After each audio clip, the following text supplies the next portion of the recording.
Habits give us the ability to free ourselves from the need for self-control and willpower and exerting mental energy to do things. When I saw an article recently in the AFR talking about habits that stick, this is a guest that I really want to bring on personally for myself and pick their brain, Dr. Gina Cleo. How easy or how hard is it to rewire yourself around habits? Well, we know that the stronger our intentions, the weaker our habits become. Financially, I spend a little bit too much than probably what I should be. And there's small things that start to creep up.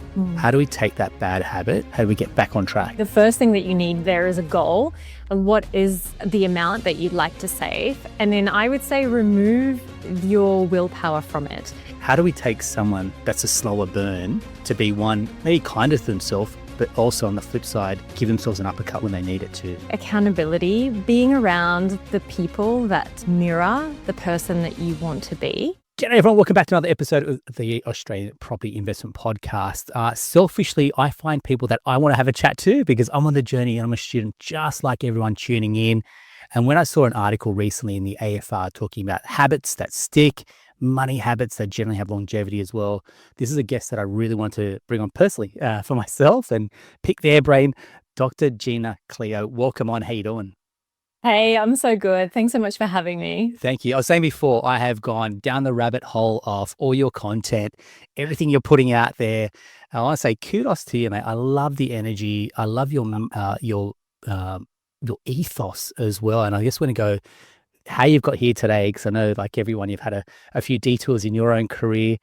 And the big discussion point that we're going to have a chat today is around habits. Now, anyone that knows us and my team knows, we read Atomic Habits as a team. We doubled down on that. Let me just start off with a quote that I think is going to nail it. So, you do not rise to the level of your goals, you fall to the level of your systems.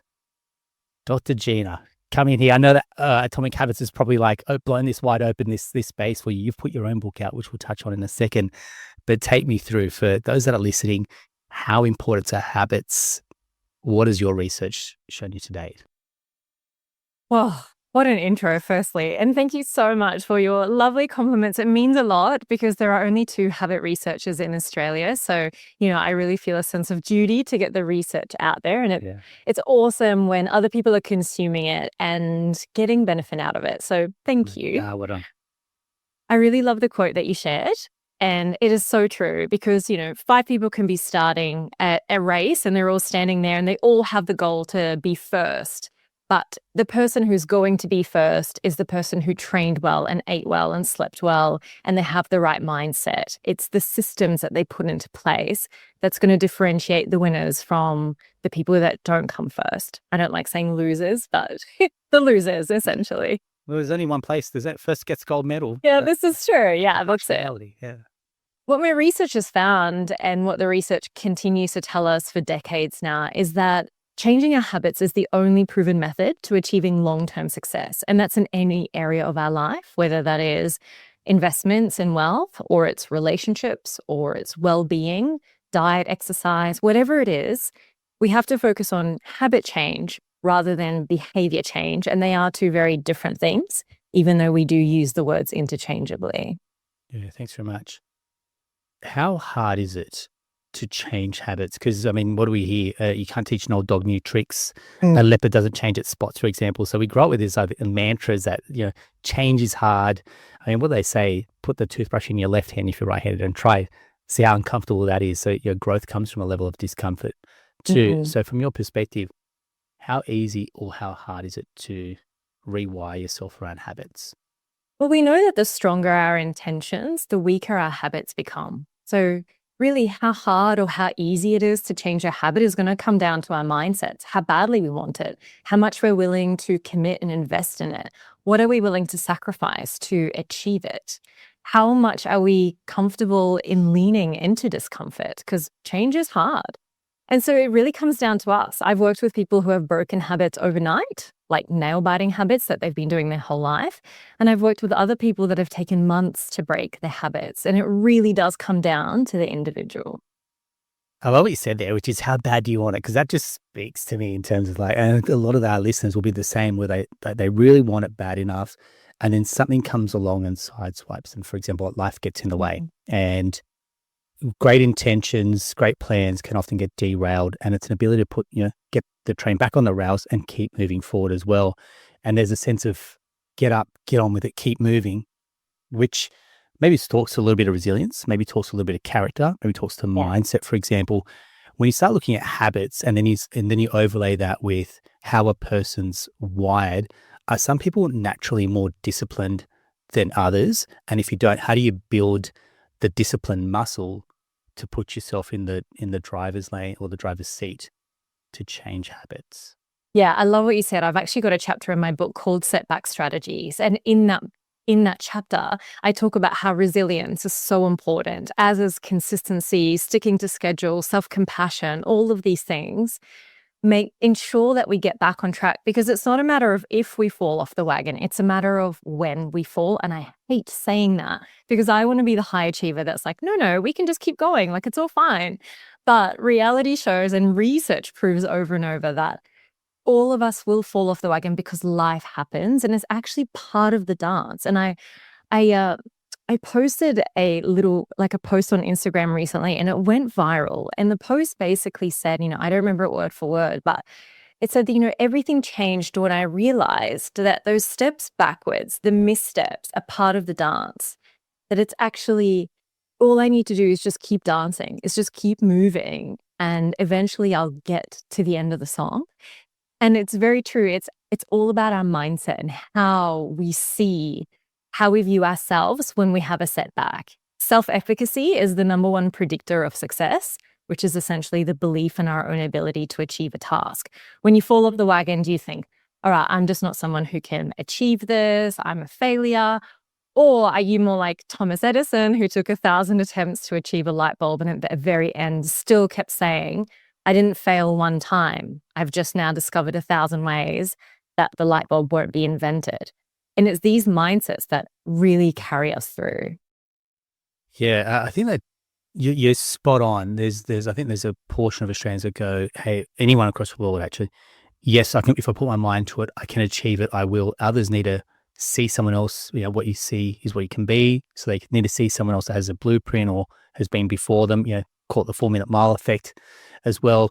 And then others need a lot more work. They need someone to kind of pick them up, maybe be their advocate for them. Maybe they've lost some self-confidence along the way and they're going, I won't call it learned helplessness. That sounds a little bit harsh, but some people just need a little bit more work, and it's a slower burn for them as well.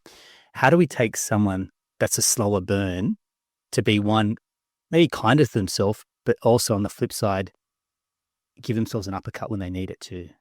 Mm-hmm. Oh, it's a good question. I think accountability, being around the people that mirror the person that you want to be. I think it's also really important to view ourselves as that person that we want to be, rather than saying, I want to play the piano. Say I'm a piano player, or I want to be a great investor. Be like, I'm someone who invests.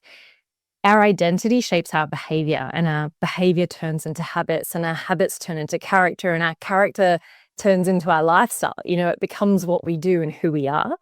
I think it all starts with how we view ourselves. I love it. You can trace everything upstream. There's that great saying, your thoughts become your actions become, I think I'll try and find that quote, but it's exactly that. Like, you can go upstream to all these quotes, and it generally starts, I go back to that episode where I talk about the best place to real estate is the real estate between your ears. And the game is won and lost in somebody's mindset. And if you're listening, you've nailed it before, which is that a bit of accountability.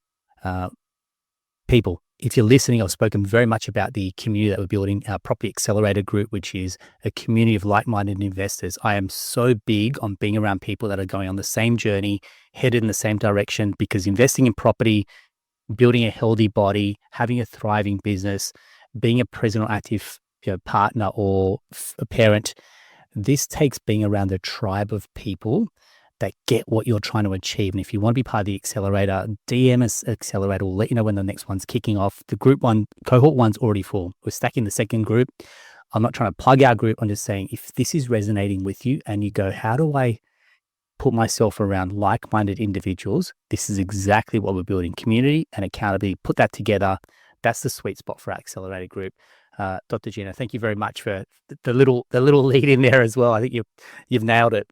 The next one here is, okay, I've got a bad habit, and let's put this into context. Financially, I spend a little bit too much than probably what I should be. And there's small things that start to creep up. It's the Uber Eats, it's the spending on the credit card. I don't have a goal towards saving for something, so I'm just going to spend money willy-nilly. And then I feel a little bit deflated of the fact that my savings is dwindling, or I knew I set my savings target here, I haven't hit that. How do we take that bad habit or these patterns of bad behaviors and now go, hey, one bad meal doesn't make you overweight. How do we get back back on track? Yeah, I mean, the first thing that you need there is a goal. And what is the amount that you'd like to save? And then I would say remove your willpower from it. I think we often depend so much on willpower as the dominant paradigm to help us make changes, but it's not. Willpower is a fleeting resource, and we're not told this enough. It is essentially like a muscle, and the more we use it, the more exhausted it gets throughout the day. So what we need to do is set up automation so that our willpower is not part of it. If your money's not in your account, you can't order the Uber Eats. And so as soon as you get paid, make sure that you've got some automation that automatically transfers however much you want to save into a savings account, and don't touch it. You do have to practice some discipline to leave it there. But then you've got the amount that you do have in your account, and you can spend from that. I'm a big believer that we still need the luxuries in life, whatever that looks like for each person, to make saving achievable. Because if we aren't enjoying the finances that we're making, then saving becomes sucky. It becomes boring and this negative thing in our life. Sure, there's a positive at the end, but I think we still need to enjoy our lifestyles along the way. Yeah. So work out what you want to save it automatically, and be disciplined enough not to touch those savings. I love it. So trade the willpower for what I'd call skill power. So translate into skills and go, right, take the ownership back, set up your direct debit. I mean, when you get paid, the government gets paid first, then you take your expenses, then you save the rest. How do we stack that equation where you go, I get paid, the government gets paid, I then apportion a part for saving, and then you learn to live off the rest. And exactly what you're saying is you can't spend the money you don't have. You've heard me say this time and time again, kill off credit cards, get rid of car debts where you can, get rid of buy now, pay laters, for example. Dr. Gina mentioned earlier around an identity upgrade, and we speak a lot about what investors do and how do investors behave. They don't have those liabilities, which is the buy now, pay laters, the credit cards, just for point's sake, or personal loans, for example. Clear those debts out, trade the willpower for skill power, and now start to go, okay, how can I move the needle from a borrowing capacity perspective? And if we're talking about stacking the right habits, then the next part is, well, how much do I need as a goal to get into the property market? And then start to work your way backwards from there. So yeah, really, really helpful advice. Thank you very much. That identity part as well, how does someone create effectively an alter ego to go, I am a top 1% property investor? And when we say top 1%, we're talking about people that have 6 or more investment properties. And that can be a monumental shift for a lot of people to go, I'm part of the top 1% of Australians that buy property. How do they see themselves with an identity upgrade, do you think? There's a part in our brain called the reticular activating system, or the RAS. And essentially, it's the confirmation bias in our brain. What the RAS does is it helps you to focus on the things that you prime it to be important, and it ignores the things that you say to it aren't important.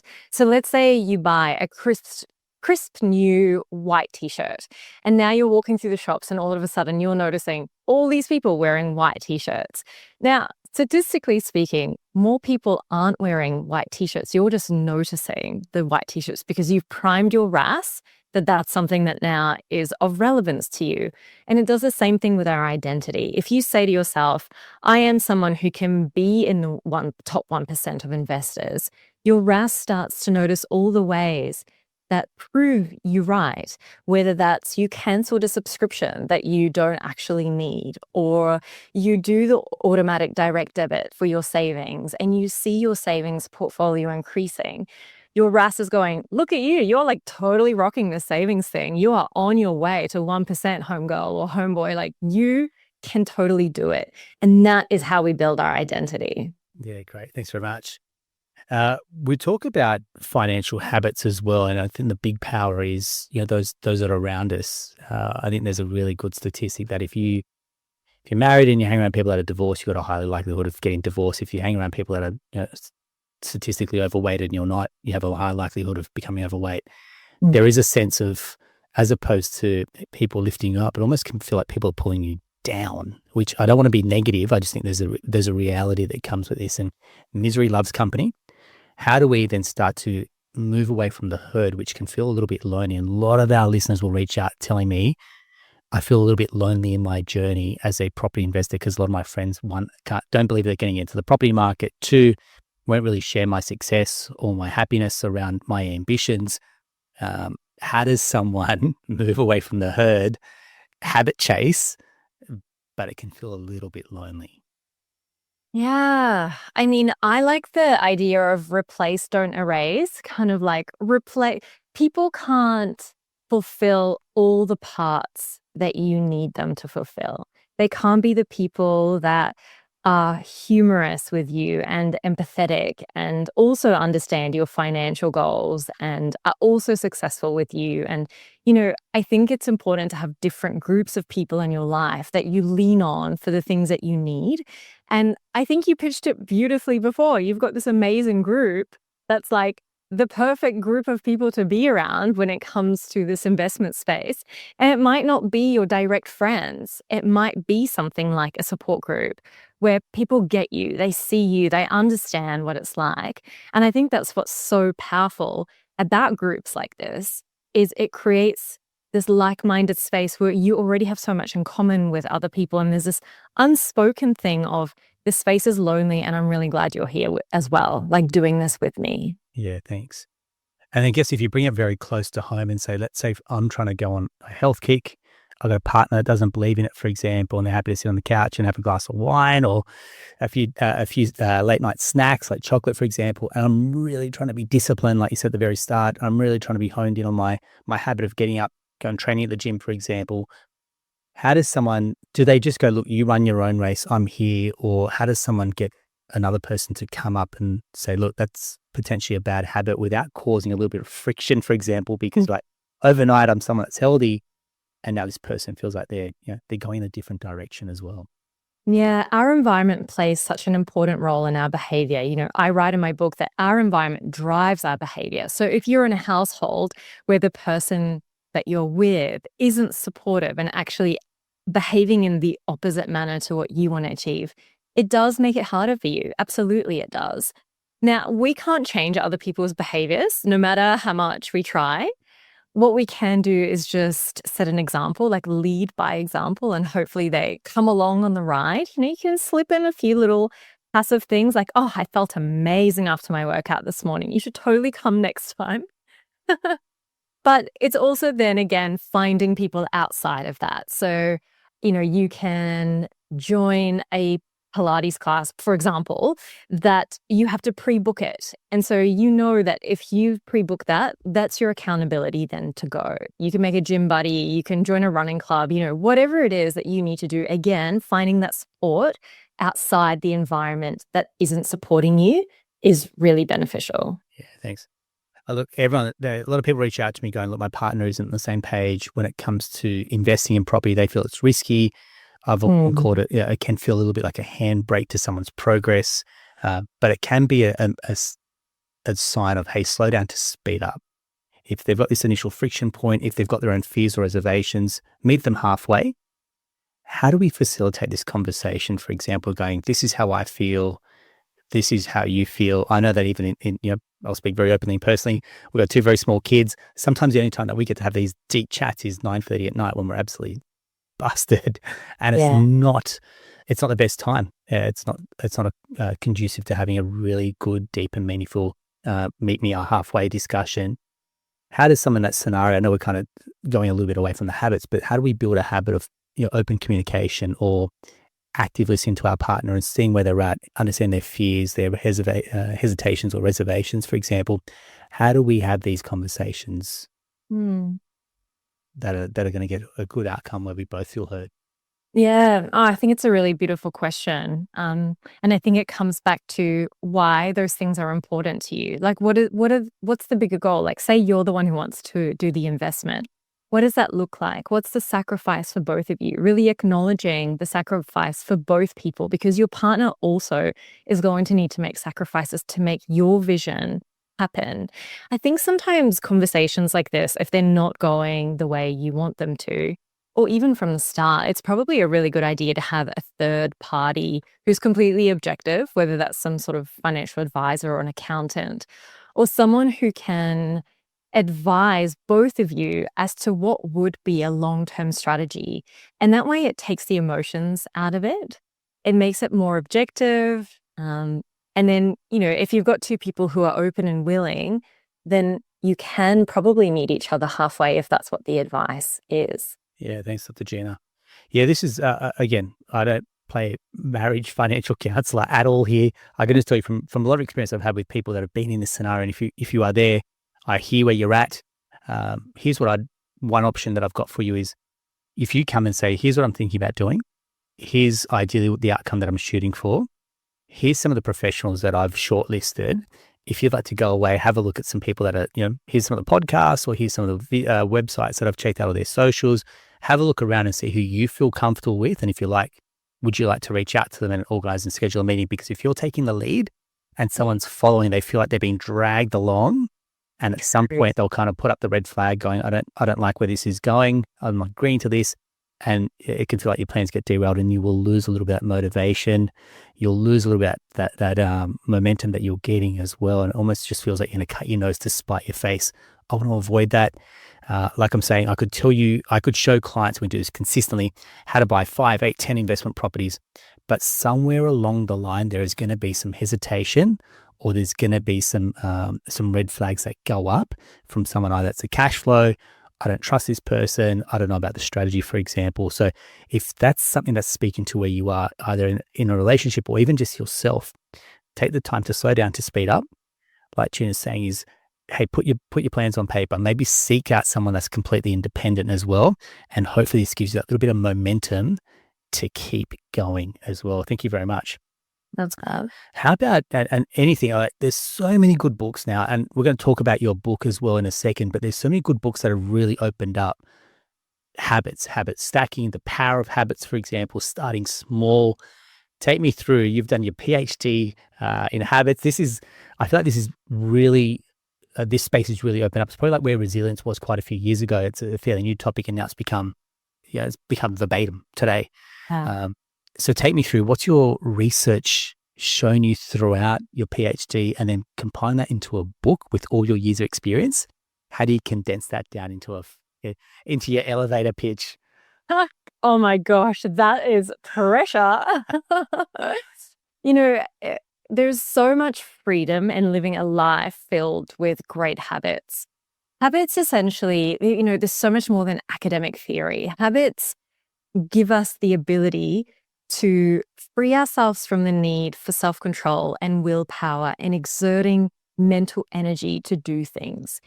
No matter how tired and stressed and, fatigued you are, you will always put your seatbelt on in the car because it's a habit. And we can get our lifestyle behaviors to be that automatic so that we can sleep well and move our bodies and eat healthy and, make great investments and speak in a lovely way to our partners without reacting. And we can do it all as automatically as putting our seatbelt on. And that is the real power of habits. It's how they change who we are. It's how they tell a story about our life and how they shape our identity. Let's take someone who, gets up at 5 a.m. every day and goes for a run. It's like, yeah, sure, running is great for your body, but the act of getting up and doing that actually shapes how you see yourself. You're someone who is disciplined, who does hard things, who runs their own course. And that mindset and that identity affects the rest of your behavior and who you are. And that's a really powerful thing to happen. Yeah, thanks very much. Someone listening going, Gina, you're saying get up at 5 o'clock in the morning, and this is and purely an example, but how does someone start small in that case to go, hey, that feels like a massive step from where I am. Hey, look, I'm Aaron showed me how to buy 6 properties. I just want to start with one. How do we start small? How do we not make it overwhelming? How does someone not get inside their own head and go, this is a much larger mountain to climb? The power of starting small. What's your guidance there? It's my number one tip is actually it's starting small and keeping it really simple. And the reason for that is when we don't start small, our brain goes into a state of hyperarousal, which is a fight or flight phase where we tend to then procrastinate, we put things off, we walk away from it. And that's what happens when we try to be too ambitious. And interestingly, starting small sounds so much easier than it really is because we tend to look at the people around us and what they're doing and how many properties they've purchased. And the idea of starting small feels tedious and like just insignificant. And we don't want to do it, especially if we are naturally ambitious people. But I'll share a story with you. A few years ago, I worked with a guy, I'll call him Gary. And Gary hadn't done any exercise in decades, and he was carrying quite a bit of excess weight. This is the guy who didn't really even walk around his house or go out to his letterbox. He was really quite sedentary. And his doctor said to him, you really need to start doing some movement. Your heart's not in a good place. So when I first started working with him, understandably, Gary felt quite daunted about the idea of moving his body. So I said to him, all I want you to do is for the first week is just put your sneakers on. I want you to get up, and as soon as you wake up, put your shoes on, and that's it. And for the first week, he noticed that when his sneakers were on, he was more likely to walk around his house, and then he went out to his letterbox, and then he was curious what was down the road, and then started walking down the road. Eventually, he would, just be curious, like what was around the corner, and he found a beautiful park. And a year on from this, he signed himself up to a 10K race, and he did that race. And now he considers himself, an avid walker.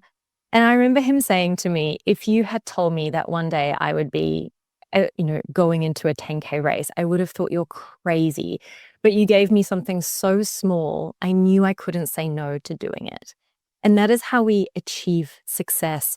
The first step to anything is the hardest one. It's the first workout, the first time you eat kale, your first investment, whatever it is. And so if we can reduce the barrier to entry and stop seeing those small steps as tedious, but actually as these extremely important stepping stones, I think that's how we win the race. One of the things I hear there is, but that took a year. And most people want, and I won't say the quick fix or the shortcut, but that takes work. Putting a year effort in. And what's the saying? You underestimate what you can do in a decade, overestimate what you can do in a year.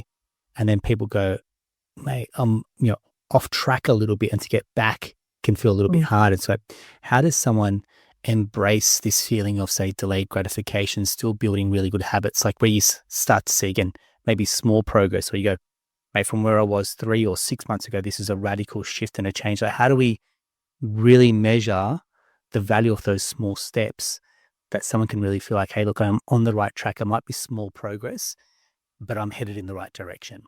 Yeah, it's the importance of celebrating all your little small wins along the way. So you can track it on like a whiteboard or a journal where you have your starting point, your end goal, and then track like where you are along the way with it. Whether, you got to the halfway point, celebrate that. Even if you got one step along the way, celebrate it.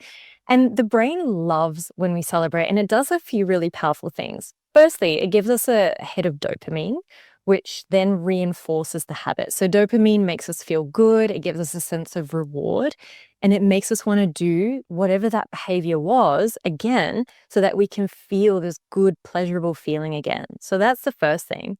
The second thing it does is it increases our self-efficacy, or that belief in ourselves, because our brain goes, well, we just achieved something. That's awesome. I'm someone who can achieve things. And that then propels you to win more and push harder and go higher.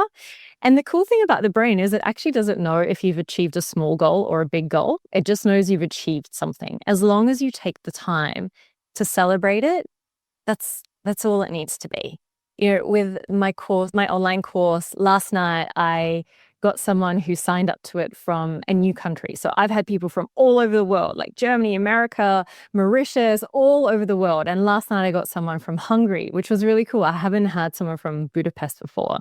And I just took a moment to look at the list of all the countries where people have purchased my course. And I had just this like moment of celebration for myself, like, go girl, all you do is you put your stuff out there. I don't push anything. I don't have like SEO or anything like that. I'm like, here world, here's my stuff. And people from literally every continent, apart from Antarctica, I'm still going to work on that one, have purchased my course. And I could easily just go on into all the admin work that's involved with that. But I was so mindful to just take a moment to go, that's really cool. Like, that's awesome that that's happened. I love it. And that is all it needs to be, is just a moment where you acknowledge it, like, recognize it, and go, you're cool, like you rock, and just get on with your day again. And that's how we, not take those little small wins for granted, but see them as important. Isn't that amazing? As you say that, I'm like, yeah, and we've had this win, and I think that's what happens, that the winning becomes quite contagious energy as well, which is why when you're around like a community of people that are winning, you're like, I'm genuinely happy for someone else's success. And that's when you know that you're around the right company, when someone celebrates your success and going, I know, we've only recently just met, but I know what that would feel like. I know the work that hasn't been seen behind closed doors, years of effort that goes into a book, goes into creating a course, speaking on stages, and then it somehow just permeates through the right people that want to be attracted to your message. Like, kudos to you. I love what you've just said there as well. And that's what the community that we're trying to build is, where people can celebrate one another's success, where they can actively talk about, hey, look, this has happened to me. No humble brag, no ego, no flex. I'm doing it. You can do it. Let's all go on the journey together. And I think that's where iron starts to sharpen iron as well. So well done to you. Yeah. Oh, thank you. That's very kind. Speaking about your course, tell us a little bit more about what people can expect. So I feel like if this episode is really striking a chord with you and you want to double down on, say, habit stacking or the power of your habits or rewire yourself, how can someone plug into your ecosystem and effectively start to get that flywheel effect going as well? Yeah, so essentially the course that I run is all online and it's self-directed. So you just jump on there and you get all these short, engaging videos, and there's a big workbook as well. So you can take all the content with you. And essentially I go through why we have habits, how they get formed, how to create habits that actually stick, how to break old habits that are holding you back, why self-control doesn't work and what to do instead. And then there's a whole module on dopamine, as well as setback strategies. So it's really like this holistic picture, right, of what does somebody need to understand their brain, their behavior, and how to change it long term. And that's what I've packaged together in this course. So you can jump on my website and have a look at that. It's called Your Habit Blueprint. There's another course as well for people who are interested in becoming habit coaches, and that's through my Habit Change Institute. And that is like a really extended, quite comprehensive version of the Habit Blueprint. Fantastic. Well done. If you're listening, and I've checked out the resource there that you've got. Incredible. So if you really want to make some change, again, you may do that as a couple. If you go, hey, look, we want to get on the same page, we want to get some alignment. This could be something you choose to do together. Something where you go out for date night or a coffee and go, hey, how you going with the course, for example? It can feel a little bit, a little bit forced if this is something new to you as a couple. But I can tell you right now, Bernie and I will be jumping on here. We'll have a look at this as well. We love it. Personal development is, I'm telling you right now, anyone wants to talk about investing in real estate, invest in yourself first. And that is the best way to get dividends and returns. The property journey will take care of itself. Trust me. We are showing investors how to scale portfolios. I literally did one yesterday. Their broker told them no. Nate and I have shown them 5 properties. Where there is a will, there is a way. But what we're trying to do is break down or smooth out any future barriers, any future resistance that you may have. So you have a very clear pathway, but you need to then start to rewire your mindset that you are worthy of success, that you can see that you can be a 1% investor, for example, and you are capable of rewriting your financial future and creating intergenerational wealth. And to me, this episode should be laying such a strong foundation for you mentally that we just start to raise the bar as a community. So thank you very much. Now, your book, tell us a little bit more, because we are going to do a giveaway, but I'd love to hear a little bit more about what people can expect out of reading your book as well, Dr. Gina. Yeah, The Habit Revolution. I wrote this book because although there are some really great books out there on habits, I wanted to bring a science back to it.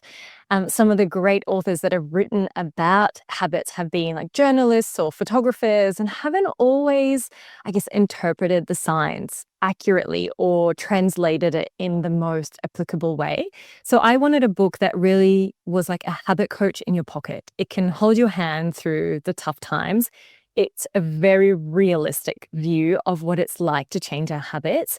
I also share a lot of my own personal experiences, whether it's going through disordered eating, a traumatic experience, and how those things have shaped the way that I view behavior, but also how I've overcome some of those really challenging things in my life through habit change. So again, it's a really comprehensive coach. And it's amazing. I wrote the book over a year ago now. It's been published. And I just had the goal of publishing the book. I didn't even want to care about how many copies it sold. But, now it's translated in several languages. It's at every airport. And I just feel so humbled by all the messages that I receive saying, this book's changed my life. I'm still like, there's this imposter syndrome of like, really, my book? But it just keeps proving itself that. So it's something that I am so, so proud of and something I totally back. And yeah, if you're interested in evidence-based information that's written in everyday language, then this is the book for you. Yeah, credit to you. Well done. I mean, I can say firsthand what it takes to put pen to paper or fingers to keyboards and start pulling together a book. And again, when you condense your thoughts, and I think the scientific part, because habit stacking could become an art form or a scientific backed bit of progress as well. I think what you've done there is really kind of double down on the science behind it. Yeah. And if you can understand there's a process to follow around rewiring yourself around habits, you can really connect the dots and go, you are capable of change. I've seen so many people that have come out of broken relationships that have had multiple setbacks. Financially, they've set back as well. And all they've done is they've said, I'm going to put one foot in front of the other. I'm not going to take no for an answer. I'm going to keep going till I can get the outcome that I want. And we spoke very much at the start around resilience as well. I feel like that has a real strong role to play. And if we're talking about science, your book is going to double down that. Hey, look, if you've loved this conversation and you want a copy of Dr. Gina's book, we've got about 10 to give away. So drop us a DM. Tell us what you loved about this episode as well. And then we'll reach out and organize a couple of copies to kind of some lucky listeners as well. We'll also include details to your website, to your course. So if people want to stay and follow your journey, Dr. Gina, and just keep, like I said, absorbing some really wonderful content. I feel like you can play the comparison game and you can read all the articles about how, someone bought 10 properties in 2 years. You don't know what's going on behind their story. You don't know what they've done to financially get there as well. I see people have sold shares, sold part of their company, got an inheritance. You cannot compare or compete where you are in your journey to someone else's. And I think that becomes a really strong part of habit stacking, which is to go run your own race, my friends. And I think that becomes exactly what Dr. Gina is saying. Hey, start small and get some progress. So thank you so much for jumping on. I love your energy. I love what your content as well. So thank you so much for being generous with your time and your knowledge as well. Oh, Aaron, it's been an absolute pleasure speaking with you. So thanks so much for having me. Wonderful. Hey, if you love this episode, or hey, like we said, someone else on the journey with you, share the episode. That's where we're getting this massive ripple effect of people that are tuning in and loving the content as well. We'll talk to you soon. That's a wrap for another episode of the Australian Property Investment Podcast.